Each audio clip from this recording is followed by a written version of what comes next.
Bonjour à toutes et à tous. Bienvenue au webinaire d'information sur le programme collaboratif France-Québec en IA et santé entre le Fonds de recherche de Québec Santé et le Health Data Hub de France. On est vraiment ravis que vous vous joigniez aujourd'hui, ce matin ou cet après-midi en France avec nos 6 heures de décalage. Je vais me présenter. Je suis Cécile Petitgan. Je travaille au Fonds de recherche du Québec en tant que conseillère pour la gestion des données. Et puis, avec l'équipe du FRQS, j'ai été aussi en charge de l'organisation de ce programme collaboratif avec le Health Data Hub de France. Donc, on est vraiment ravis. Et puis, aujourd'hui, l'idée, c'est d'avoir un webinaire d'information pour vous présenter à nouveau le programme dans ses grandes lignes et surtout répondre à vos questions, celles qui pourraient rester en suspens, d'ici le fin des dépôts des candidatures à la fin septembre. Donc, je vais, avant de commencer la présentation et puis la séance de questions-réponses, passer la parole à Emmanuel Bacry du Health Data Hub, directeur scientifique, qui peut se présenter auprès de vous. Et puis après, on va aller vers la présentation du programme. Oui, bonjour à toutes et tous. Merci Cécile. Donc, effectivement, je suis Emmanuel Bacry, directeur scientifique du Hub qui a lancé cet appel à projet en collaboration avec FRQS. Et donc, j'interviendrai bien sûr au cours de cette présentation. Merci beaucoup. Donc, vous voyez, les personnes autour de vous, on ne les présente pas tout de suite. Elles vont se présenter au fur et à mesure des interventions dans la présentation. Mais débutons tout de suite avec la présentation. Je vais partager mon écran. Parfait.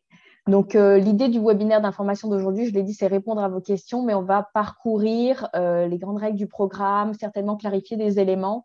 Et donc, c'est l'ambition de ces premières minutes. On vous le disait, c'est dans le cadre d'un accord collaboratif qu'on a lancé cet appel à projet en IA et santé, un accord de collaboration entre la Fonds de recherche du Québec Santé. Donc, pour les Françaises et Français qui sont ici aujourd'hui, le FRQS, par son acronyme, c'est l'agence subventionnaire du Québec qui finance la recherche en sciences de la vie. Alors, on a une mission principale, c'est soutenir, promouvoir l'excellence en recherche, mais à travers des volets qui vont du financement de programmes, du soutien aux carrières de jeunes chercheurs, de chercheurs confirmés, au financement de grands regroupements pour l'excellence de la production de connaissances et du partage, de l'engagement avec la société. Et puis aussi, on est engagé dans des collaborations au Québec, Canada, mais aussi hors Québec. Et puis, c'est dans ce cadre que s'inscrit notre accord collaboratif avec le Health Data Hub. Alors, très particulièrement en santé numérique, en IA en santé, où est-ce qu'on interagit, qu'est-ce qu'on finance et qu'est-ce qu'on soutient? Des programmes dernièrement en IA et santé, vous avez dû le voir avec la Bavière, Israël et maintenant avec la France. On finance aussi la formation d'experts qu'on appelle bilingues, des capacités à la fois en santé, en IA, en analyse de données, pour venir soutenir les centres de recherche, mais aussi développer des connaissances d'excellence qui viennent s'appliquer directement au service de l'amélioration des soins et des services. Et aussi, on travaille au niveau de la gouvernance, et vous le voyez avec nos principes directeurs dans le cadre des programmes, mais aussi à travers des actions qu'on développe au pôle données avec la directrice scientifique du FRQS, Carole Jabet. Donc, des pratiques pour venir soutenir la gestion des données, le partage des données, la science ouverte, le partage des publications. Donc, c'est vraiment autour de ces différents volets que se déploie la mission de soutien à la recherche en santé, et plus particulièrement aujourd'hui en IA et santé. Donc, je passerai après la parole maintenant à Emmanuel Bacry pour vous parler du Health Data Hub et puis à toute l'équipe pour aller vraiment dans le détail de ce programme qu'on présente aujourd'hui. Merci. Donc, très rapidement sur le Hub. Le Hub, c'est un service public qui a pour mission principale de faciliter l'accès à la donnée de santé pour permettre de nombreux projets d'intérêt public de se développer. Donc, c'est une institution, un groupement d'intérêt public qui a été créé fin 2019. Donc, on a pratiquement 3 ans d'existence. Beaucoup d'activités aujourd'hui avec différentes. En fait, cette mission de faciliter l'accès aux données de santé se divise en plusieurs sous-missions. On est le guichet unique de la pipeline de gouvernance d'accès aux données de santé en France. On a une plateforme sécurisée, scalable à l'état de l'art euh, pour les personnes, pour les projets qui nécessitent des grosses puissances de calcul ou des grosses capacités de stockage pour effectuer leurs projets. Et on a vocation à rassembler des grosses bases de données qui sont identifiées par un comité stratégique comme pertinentes à rassembler pour faciliter leur utilisation. On a aussi, ce n'est pas indiqué sur ce slide-là, mais on a aussi bien sûr une mission d'animation de l'écosystème, qu'il soit national ou international. Et à ce titre, donc, on a effectivement on fait beaucoup d'événements et on a une grande activité à l'échelle internationale, évidemment d'abord à l'échelle européenne. Nous sommes leaders du consortium, d'un très large consortium avec 8 pays, l'Agence européenne du médicament et plusieurs autres agences qui vont opérer le pilote de l'espace européen de données de santé. Donc ça, c'est un des gros sujets. Et nous construisons des partenariats extra-européens avec plusieurs pays. Et le Québec, je pense que c'est un des premiers partenariats que nous construisons. Ce partenariat qui se concrétise notamment par ce premier appel à projet.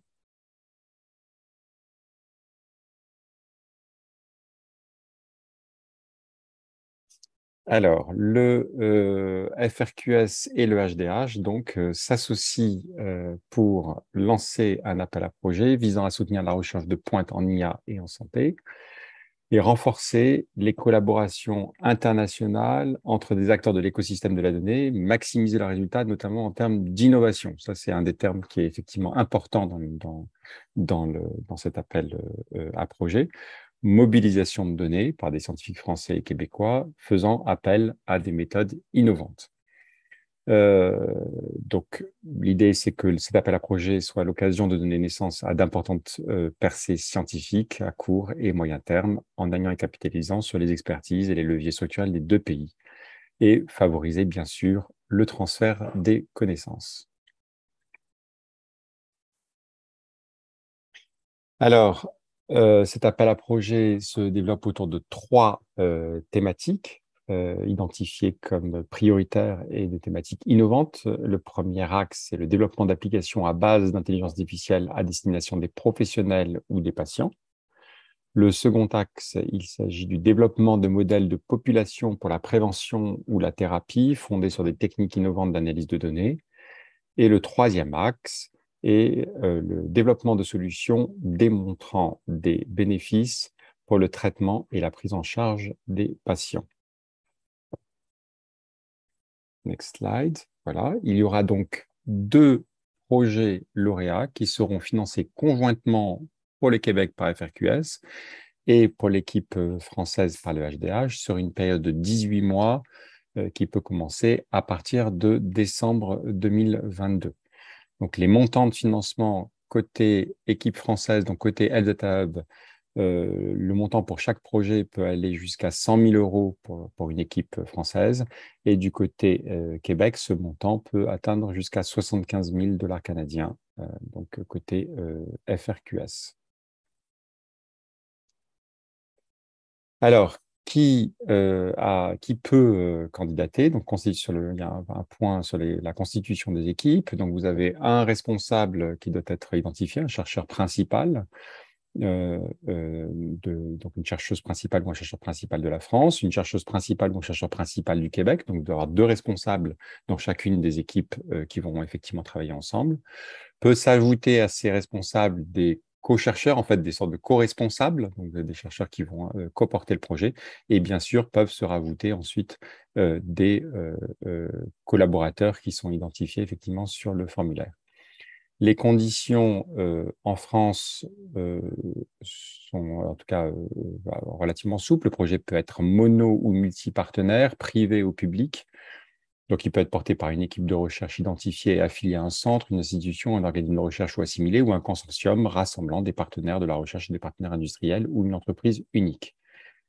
Et bien sûr, l'appel à projet doit respecter les règles relatives aux subventions qui s'appliquent en France et en Europe.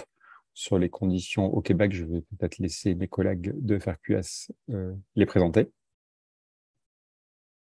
Merci Emmanuel. Bonjour à tous. Maxime Baudouin, rapidement, le responsable de programme aux projets internationaux pour le FRQS. Donc, justement, là, tout se passe dans le formulaire FRQNet de notre côté pour le dépôt de la demande et la constitution de l'équipe du Québec suit un peu là, nos règles générales communes là, comme à l'habitude. On parle pour les chercheurs principaux de respecter les statuts 1 et 2 qui équivaut au statut universitaire, aux professeurs universitaires et également aux cliniciens. Par la suite, on permet également le statut 3 au niveau des co-chercheurs et puisque l'équipe est assez simple et concise en termes de limites, donc on parle de chacun des côtés France et Québec, un chercheur ou une chercheuse principale. Par la suite, d'identifier jusqu'à aucun minimum imposé, mais jusqu'à un maximum de un co-chercheur ou co-chercheuse de chacun des côtés. Ceci, en fait, c'est les candidats là, qui sont co-porteurs de projet là, à ce niveau-là, mais c'est non limité que les équipes peuvent s'élargir en dessous de ça. C'est vraiment le formulaire qui demande une identification là, d'un co-chercheur ou d'une co-chercheuse possible à ce niveau. Prochaine slide.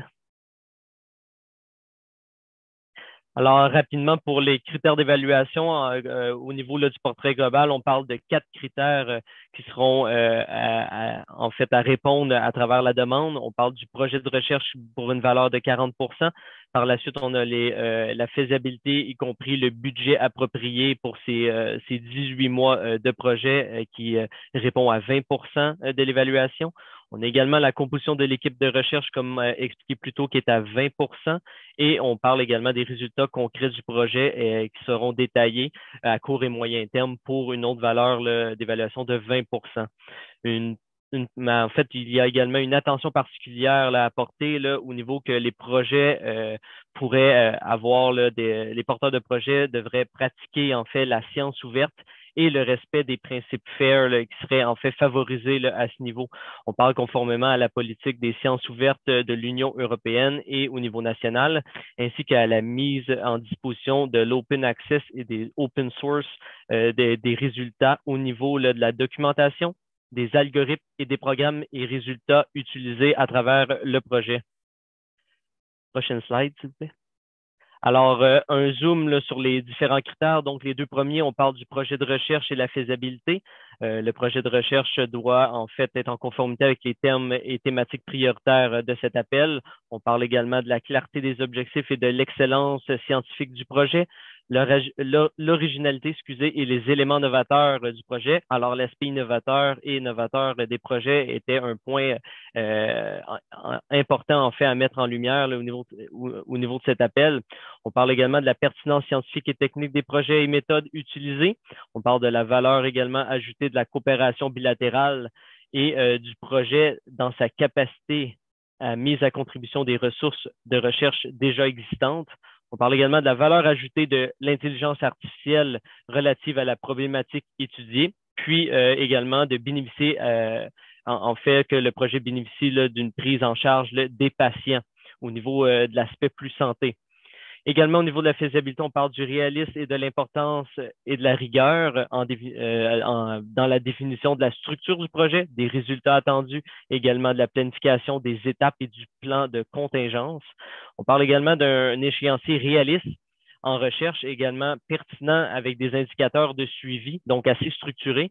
Puis également l'utilisation efficace des ressources et des infrastructures qui sont mises à disposition des équipes, donc les infrastructures disponibles des deux côtés, soit autant en France qu'au Québec. Également démontrer adéquatement que le budget sollicité du projet proposé est en adéquation là, avec la faisabilité et le projet présenté, puis la capacité à mener à bien le projet, là, notamment en lien avec les accès aux données et dans les temps opportuns. Et pour finir, les deux derniers critères, on parle des résultats concrets du projet et l'équipe de recherche. Donc, la contribution à l'avancement des connaissances en recherche au niveau de l'intelligence artificielle appliquée en santé, autant pour le côté France et le côté Québec. On parle également du transfert de connaissances là, au niveau de la communauté scientifique vers le clinique, la contribution à développer des nouveaux concepts et modèles tant qu'au développement là, en fait, des méthodes et des techniques de pointe innovatrices et inédites. On parle également de l'impact des potentiels des méthodes proposées sur les soins de santé à court et moyen terme. Également, l'équipe de recherche, on parle d'une complémentarité d'expertise des chercheurs et chercheuses de la France et du Québec qui participeront au projet. La réalisation scientifique des chercheurs et chercheuses est importante également, ainsi que son rayonnement au niveau tant qu'au niveau international et national des équipes de recherche.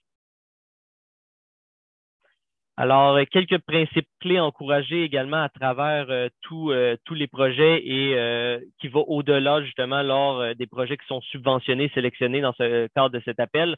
On parle surtout de la science ouverte et des respects du principe FAIR comme qu'on a mentionné plus tôt. Du côté de la France, un rappel, c'est conformément justement à la politique des sciences ouvertes de l'Union européenne et nationale et la mise en disposition de l'open access et des open source des résultats.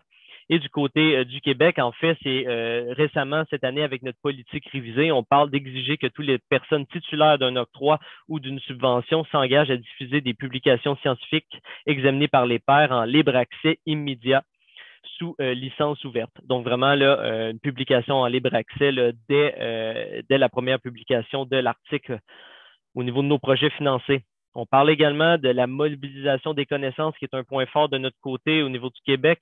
On demande en fait de mener et participer des activités de mobilisation des connaissances, autant transfert, partage, valorisation, mise en valeur et diffusion auprès de la communauté, également auprès des milieux de pratique du grand public lorsque les activités sont pertinentes.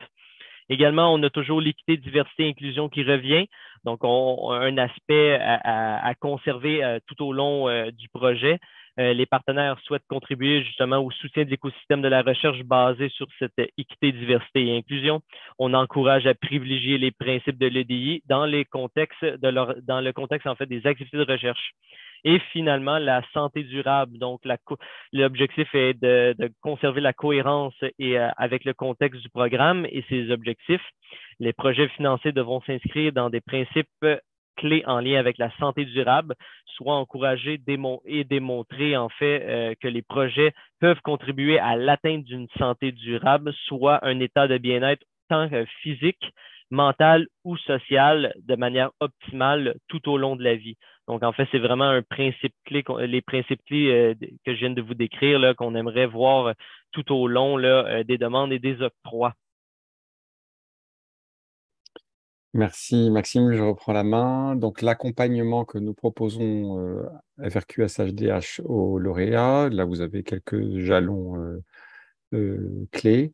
Évidemment, le soutien financier, donc ça va sans dire. Côté français, si besoin est, il n'y a absolument évidemment aucune obligation, mais si vous avez besoin de monter des dépôts de demande d'accès à des données, on peut vous aider sur tous les aspects juridiques. Si vous avez besoin qu'on mette à disposition notre plateforme technologique pour traiter les données que vous avez déjà, donc sur laquelle vous avez peut-être déjà des autorisations ou sur lesquelles vous allez demander des autorisations, on peut aussi mettre à disposition notre plateforme avec des outils à l'état de l'art, sous réserve bien sûr d'une signature de convention d'utilisation de la plateforme type. Nous pouvons vous aider aussi à l'ouverture des résultats et il y a un soutien conjoint FRQS et HDH à la diffusion de résultats du projet de recherche à l'international. Et FRQS, donc ça je connais un petit peu moins bien, je vais peut-être juste vous laisser pitcher ce dernier point FRQS si ça ne vous dérange pas. Oui, bien sûr, moi je peux le faire d'ailleurs. En effet, c'est une formation de base que je vais décliner par la suite qui est offerte, proposée à l'ensemble des chercheurs, co-chercheurs, à la fois France et Québec, et des collaborateurs qui seront dans le projet sur l'acceptabilité sociale du partage et de l'utilisation des données de santé. Mais on a une diapositive qui est dédiée. Ah, pardon, merci. Donc la slide d'après, donc si je fais un petit peu un zoom sur les côtés français là, donc sur l'accompagnement aux démarches réglementaires en France, lorsque vous voulez accéder à des données de santé, soit vous y avez déjà accès, tant mieux, et à ce moment-là, il n'y a pas grand-chose d'autre à faire, vous associez avec une institution qui a déjà des données. Sinon, vous devez, l'accès, la pipeline de gouvernance, on va dire nationale, se passe en 3 étapes. Vous déposez un dossier au Health Data Hub, vous passez devant le CSRES qui va valider votre demande d'un point de vue scientifique, éthique, et qui va valider aussi l'intérêt public. Le CSRES se réunit tous les mois, et ensuite, 2 mois plus tard, la CNIL vous donne un avis. Ça peut être un petit peu plus long, ils peuvent demander 2 mois supplémentaires. Et si vous avez un avis favorable, vous avez accès aux données. La slide d'après, ça c'est pour l'accès, ça c'est pour l'appui sur les demandes d'accès. L'appui par rapport à la plateforme, écoutez, alors, je pense que les chercheurs français savent qu'on est sur Azure. Je pense que ça a fait déjà pas mal de bruit, donc je pense que tout le monde en France est au courant qu'on est sur Azure. Je n'ai pas besoin de vous le dire. Donc, alors, par contre, on n'a pas le framework Azure. Ça, c'est pas un framework qui est suffisamment sécurisé, donc vous n'allez pas retrouver le framework Azure. C'est un framework maison avec des bulles sécurisées, mais avec un espace projet, avec toutes les suites logicielles nécessaires à la bonne conduite de projet, notamment toutes les suites logicielles open source standard entre R, Python, Scikit-learn, TensorFlow, enfin toutes ces choses-là, mais aussi, enfin, voilà, vous voyez quelques mots-clés sur la droite. Et par contre, l'avantage d'être sur des machines Azure, c'est qu'on est scalable. Donc, si vous avez besoin de grosses puissances de calcul, ça, c'est pas du tout un problème. On peut développer de très grosses puissances de calcul et très rapidement. On a une force de frappe par rapport à ça qui est très forte. Vous travaillez à distance à partir de votre laptop. Une fois que vous avez votre autorisation, il y a une analyse de risque à faire, une authentification à 2 facteurs, et vous travaillez à distance dans votre espace sécurisé. Bien sûr, vous n'avez pas le droit de récupérer, enfin de sortir les données de santé, mais ça, je pense que ça va sans dire. Prochaine slide. Et sur l'ouverture des résultats, donc le Data Hub accompagne des projets pour cette ouverture. Alors, plein de façons différentes. On est déjà extrêmement actifs. Vous voyez toutes les briques ici. Nous faisons et nous avons l'habitude de travailler sur des documentations collaboratives. Nous en avons un certain nombre. Nous faisons des meet-up. On organise des communautés d'entraide, un dictionnaire interactif qui peuvent être liés à des bases de données. Nous diffusons des algorithmes de ciblage dans la base de données du SNDS. Enfin voilà, nous sommes extrêmement actifs sur tout ce qui est sciences ouvertes, et donc on se fera un plaisir de vous accompagner pour l'ouverture de vos résultats. Je passe la main à mes collègues pour la partie accompagnement FRQS. Alors, c'est vrai qu'il y a une différence entre l'accompagnement qui est offert par le Web Data Hub. Donc, vous êtes une plateforme d'accès aux données de santé. Nous sommes un organisme subventionnaire. C'est pour ça que nous, on propose sur le financement, éventuellement de l'accompagnement pour la valorisation des résultats à mi-projet, fin de projet. Mais c'est quand même un accompagnement beaucoup plus centré technologique, mais aussi de soutien à l'accès aux données, de la valorisation qui est offert côté français. Donc, il y a une différence. Ce qu'on propose, et c'est l'objet de cette diapositive, c'est une formation sur l'acceptabilité sociale de l'accès et de l'utilisation des données de santé. Donc, comme je le disais, elle est offerte pour tous les co-chercheurs, chercheurs, vos collaborateurs. Elle n'est pas obligatoire pour ce programme, étant donné sa dimension collaborative. On en comprenait que vous voulez faire une proposition, mais elle peut être fortement recommandée. En effet, les données de santé sont des données sensibles, des données personnelles. Et donc, on vous propose à travers cette formation, dont la première est le 15 septembre, mais il y en a une suivante en janvier, puis après printemps-été 2023, de vous poser des principes directeurs pour des bonnes pratiques de formation, de protection des données, d'engagement citoyen autour des utilisations et des kits de ressources pour appliquer ces principes dans vos projets dès le commencement, puis tout au long du cycle de vie de la donnée de santé. Donc, si c'est d'un intérêt, vous pouvez après rentrer en contact avec nous. On va de toute façon partager ces diapositives.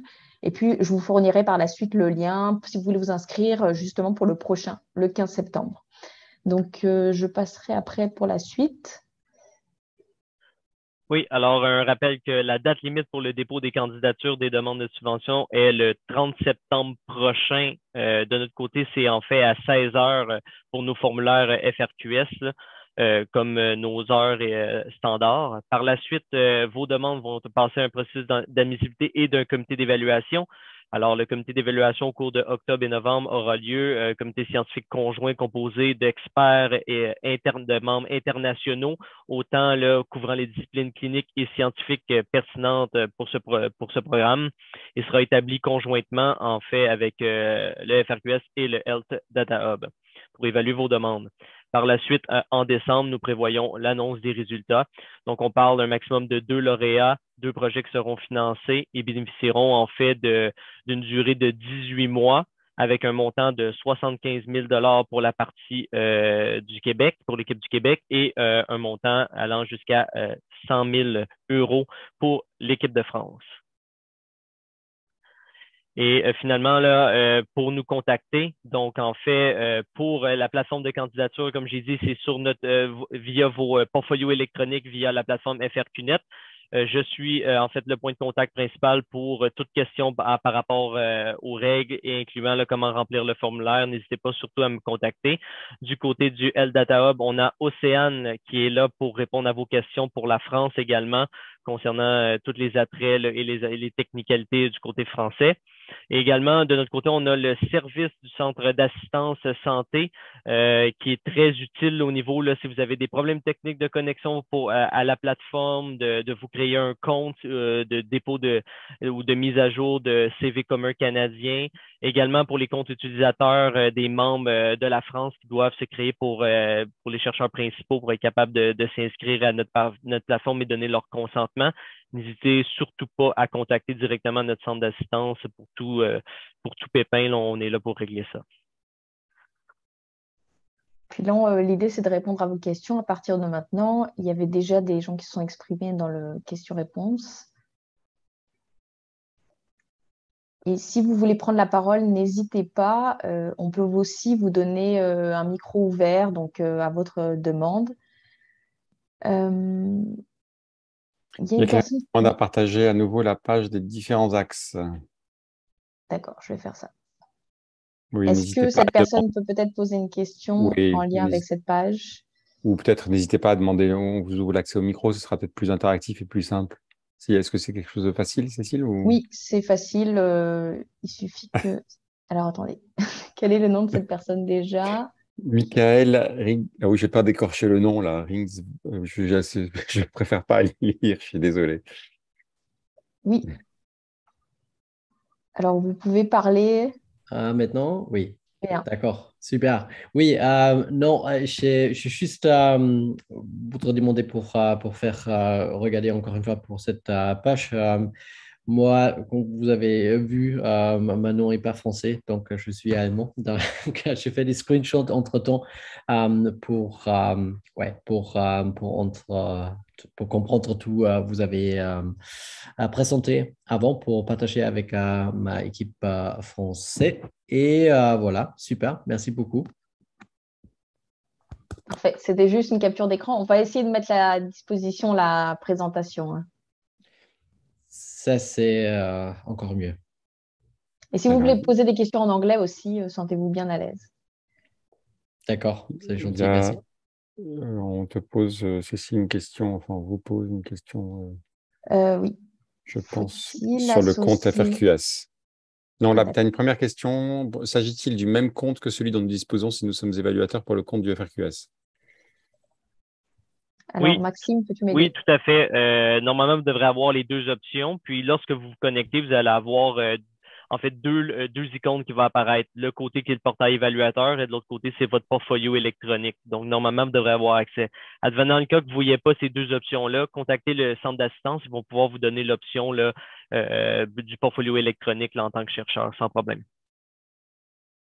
Alors ensuite, il y a une autre question. Faut-il associer une équipe clinique donnée et une équipe méthodo? Alors, on n'a pas indiqué d'obligation à faire ça. Ce qui est sûr, c'est que les sujets que vous allez proposer vont devoir impliquer des données de santé, ça c'est une obligation, et vont devoir être des méthodes innovantes. Donc, vous devez avoir des spécialistes un peu des deux quelque part. Voilà. Alors, maintenant, c'est pas forcément, c'est pas forcément deux équipes différentes. Voilà. Mais c'est évident que vous allez avoir besoin des spécialistes des données que vous allez utiliser et des méthodos. Et pas du tout SNDS. Non, non, non. Enfin, si vous avez envie du SNDS, avec plaisir. Mais non, non, non. Là, vous pouvez travailler en France, par exemple, avec un CHU et prendre les données du CHU sur leur EDS et ne pas du tout ni utiliser le SNDS, ni utiliser la plateforme du Hub. L'idée, c'est que vous utilisez la plateforme du Hub s'il y a un intérêt pour vous et que vous passez par la gouvernance du Hub si vous en avez besoin.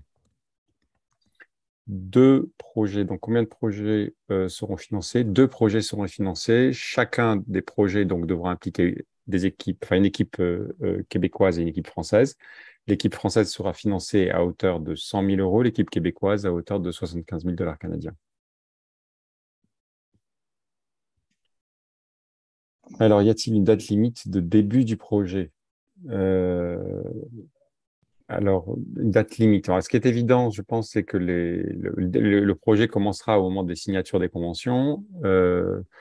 Je sais pas si je suis pas sûr qu'on ait mis une date limite pour ça. On a envisagé le fait qu'effectivement, ça allait pas commencer juste à l'annonce des résultats, parce que déjà, il risque d'y avoir des, des problèmes de recrutement. Maintenant, c'est vrai que je ne crois pas qu'on ait mis une date limite. Enfin, bon, l'idée, c'est quand même que ce soit pas que ça soit pas, voilà, que c'est pas des projets qui démarrent dans 2 ans, quoi. Donc, non, il n'y a pas de date limite. Donc, a priori, on peut étudier toutes les propositions, mais il faut que ce soit quand même de l'ordre du raisonnable, quoi. Maintenant, on sait très bien que si vous demandez des accès à données de santé, bon, ben, ça peut prendre quand même, ça peut ralentir un petit peu le projet, et on en tiendra compte, bien sûr.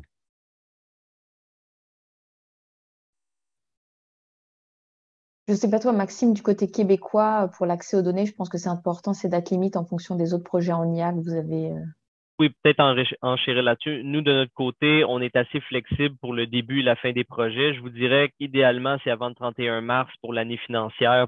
On parle d'une gestion administrative du projet. Par la suite, nous, on offre déjà des prolongations, là, justement, là, au niveau du projet pour permettre justement l'accès aux données à proprement dit, puis être capable également là, d'effectuer le projet. Donc, en fait, lors de l'octroi, on va pouvoir s'entendre à ce niveau-là, là, sans problème.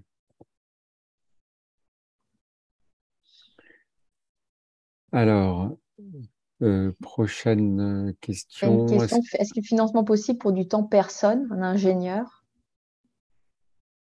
Ben, oui, enfin, je ne vois pas pourquoi on empêcherait euh, un recrutement d'un ingénieur.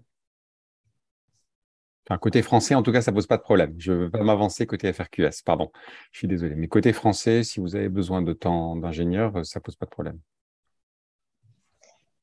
Oui, c'est Également, bon. nous, de notre côté, ça compte comme un professionnel qui peut être facturé à même la subvention justement pour son temps de participation pour le projet et son expertise, là.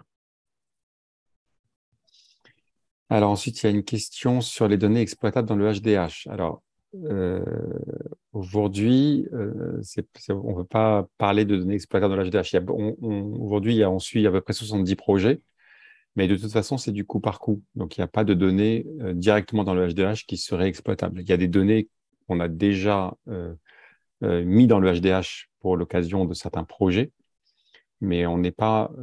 Alors, c'est Bertrand Thirion que je connais qui pose la question. Donc, euh, on va fonctionner avec un système de catalogue, effectivement. Donc, le catalogue a été publié, le catalogue des bases de données du Data Hub, qui seront de façon pérenne dans le hub, mais il n'est pas encore installé, ce catalogue. Il n'a pas encore été mis en place. Donc, on ne peut pas parler encore, à proprement parler, de données exploitables dans le HDH. Je ne sais pas si j'ai répondu à la question.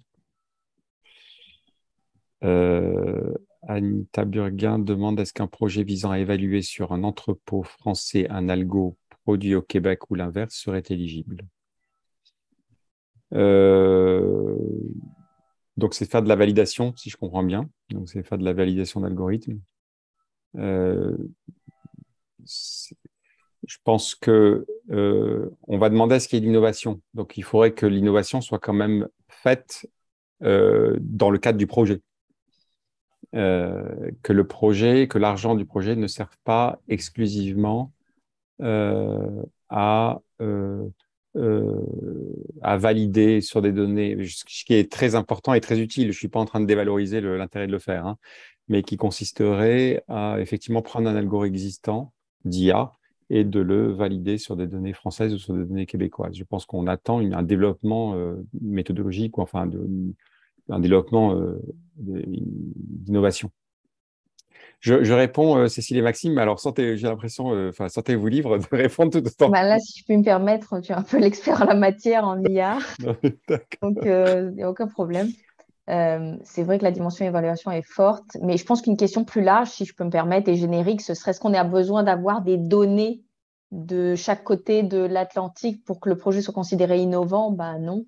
Non. D'accord. Non, non, je ne pense pas, parce qu'en plus, ça serait trop limitant, je pense. Bien sûr, tant mieux. Si vous arrivez à trouver des bases de données sur lesquelles vous pouvez faire un travail au Québec et en France et qui sont à peu près équivalentes et ensuite réunir les résultats, c'est un plus, mais on ne va pas pouvoir exiger quelque chose comme ça parce que ça va être beaucoup, beaucoup trop limitant, je pense. Alors, il y a quelqu'un, l'anonyme, qui demande bonjour. Pour le côté français, ils ont évoqué des structures privées qui peuvent être impliquées dans le projet. Est-ce que du côté Québec, une entité privée, en l'occurrence une start-up, pourrait s'associer à un professeur ou un médecin pour participer? Ouais, c'est une question pour Maxime. Maxime? La place du privé. Oui, oui. En fait, le privé de notre côté, il rentre automatiquement dans les collaborateurs.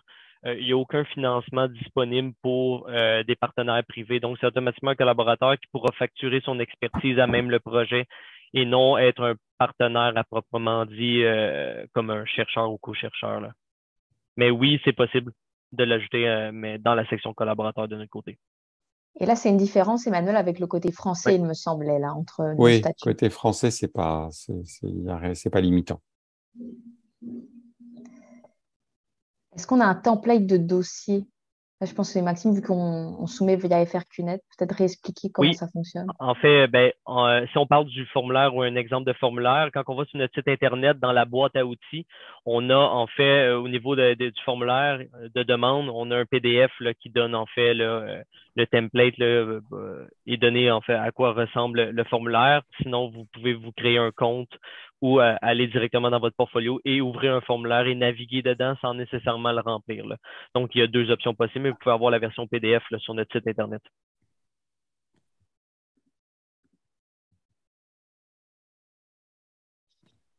Si je précise peut-être ma réponse à la question d'Anita Burguin sur la validation d'algorithmes, si un algorithme est effectivement développé et testé côté français, par exemple, et ensuite validé côté québécois, dans le cadre du projet, ça, évidemment, c'est éligible. Mais il faut qu'il y ait quand même un développement d'innovation, c'est ça que je veux dire. Je ne vois pas d'autres questions. Je ne sais pas si vous souhaitez prendre la parole directement, vous pouvez lever la main. Je vous ouvrirai le micro, mais sinon, Est-ce ça qu'on veut avait dire que... répondu à la question quelquefois les financements sont fléchés? C'était une précision, ouais.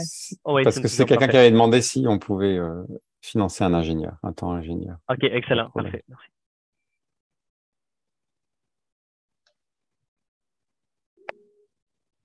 Bah, écoutez, je ne sais pas s'il y a d'autres questions, je vous laisse un peu de temps pour les maturer, mais dans tous les cas, vous avez eu les adresses courriels, donc s'il y a des choses qui peuvent émerger par la suite en tant que doute, des imprécisions sur le dossier, n'hésitez pas à nous écrire. On a aussi, nous, réfléchi à des questions potentielles, etc. Donc, on pourrait après, par la suite, fournir de l'information, mais ça va vraiment venir des points qui vous semblaient moins clairs dans les documents qui sont attendus, les critères d'évaluation, que ce soit le délai aussi pour la réalisation. Mais je pense que c'est tout beau de notre côté. Parfait. Est-ce que vous voudriez rajouter quelque chose au niveau français sur la collaboration, les dossiers attendus, un peu l'échéancier pour le rappel? Enfin, j'ai rien à rajouter de plus de ce qu'on a dit. Alors, il y a une remarque qui dit que votre formulaire est assez étrange. Bon, ça, bon, Est-ce je sais que pas. on nous parle de France, du Québec, c'est qu'on a un peu de difficulté à savoir. Peut-être que. Est-ce que vous voulez prendre la parole? Ok, personne autochtone, oui, je pense que c'est quelqu'un qui vient de France. Monsieur Voller, si vous voulez prendre la parole, il n'y a pas de problème. Je peux vous ouvrir le micro. Mais c'est vrai que c'est deux réalités différentes. C'est pour ça qu'on peut répondre à toutes questions si vous avez le moindre Oui, doute. parfait, merci. Vous m'entendez? Ouais. Oui, très bien. Oui, il y a un formulaire. Moi, j'avais déjà participé à un appel un projet commun et en fait, là, il s'est obligé de remplir ce formulaire et il y a des questions auxquelles on n'a pas du tout l'habitude de répondre. En France, on n'a pas ce genre de choses et c'est pas forcément facile, hein. Par exemple, la personne autochtone du Canada, Première Nation, Inuit ou Métis, qu'est-ce que vous attendez à ce type de réponse en fait? En fait, je pense que vous êtes en train de parler lorsque vous créez un compte, il y a comme un formulaire d'identification. Oui, OK. En fait, de notre côté, c'est simplement à titre confidentiel pour des statistiques internes. Donc, le but, c'est de répondre le plus possible à ces questions-là. Sinon, je crois que vous avez l'option de non applicable ou décliner certaines questions. C'est vraiment, ça rentre pas dans le cadre de la subvention ou du programme, c'est vraiment dans le cadre des profils qui sont créés sur notre portail, sur notre plateforme. Ok, merci. C'est étrange, mais on va essayer de remplir du mieux qu'on peut. Merci. Parfait. Je vois pas d'autres mains levées. Sur les données, même chose, je rumine un peu moi. C'est moi qui rumine les questions qu'on m'a posées en me disant que je n'ai peut-être pas assez bien répondu sur les données présentes. Alors évidemment, on peut faciliter l'accès au SNDS, ça c'est sûr, s'il y a besoin. Si on commence à parler chaînage données cliniques avec SNDS, qui a un énorme intérêt, bon, ça, il faut en discuter au cas par cas. N'hésitez pas à contacter le hub si vous avez envie d'accéder à des données, que vous posez des questions ou une typologie de données pour avoir des idées de à qui vous pourriez demander. Parce qu'évidemment, nous sommes en relation avec énormément de producteurs de données et qui travaillent avec nous de façon très rapprochée. Donc, je ne sais pas, par exemple, je pense à tous les centres de lutte contre le cancer ou des choses comme ça. Enfin, c'est des centres qu'on connaît très, très bien. Et donc, on peut aussi vous aiguiller vers des endroits qui auront les données que vous cherchez, les mettre sur le HDH si besoin est, mais pas forcément travailler directement dans le DS de l'institution en question. Donc, si vous voulez vous rapprocher de nous pour qu'on vous aide dans cette démarche, évidemment, on peut le faire. Parfait. Et à la question. Pardon, la présentation par email, on va la mettre en ligne. Est-ce qu'on envoie par email peut-être à tous les inscrits? Oui, on pourra essayer, mais je pense que ce sera plutôt par un lien partagé vers le lieu où elle sera hébergée. Mais oui, on va vous faire parvenir la présentation. Et puis, il y a cet enregistrement. Donc, si vous avez besoin d'avoir accès à l'enregistrement pour vos collaborateurs qui n'étaient pas présents, bien sûr, on le fera sans souci. Parfait. Il me semble que tes questions pour le moment ont été répondues. Super. J'espère que c'était utile. Donc, nous, on sera ravis de préparer un dossier, puis on est à votre disposition s'il y a tout questionnement ou partage des informations. Vous voyez, on est assez nombreux à travailler sur cet appel, puis on est vraiment ici pour vous aider. Mais je pense que la plupart des informations apportées étaient claires, puis vraiment complémentaires par rapport à ce qui était sur le site Internet. Mais n'hésitez surtout pas. Et puis, on mettra à disposition la présentation et l'enregistrement, comme je vous le disais. Ravi que vous présentiez dans ce cadre de cette collaboration. On est vraiment ravis et on a hâte de découvrir vos projets. À bientôt.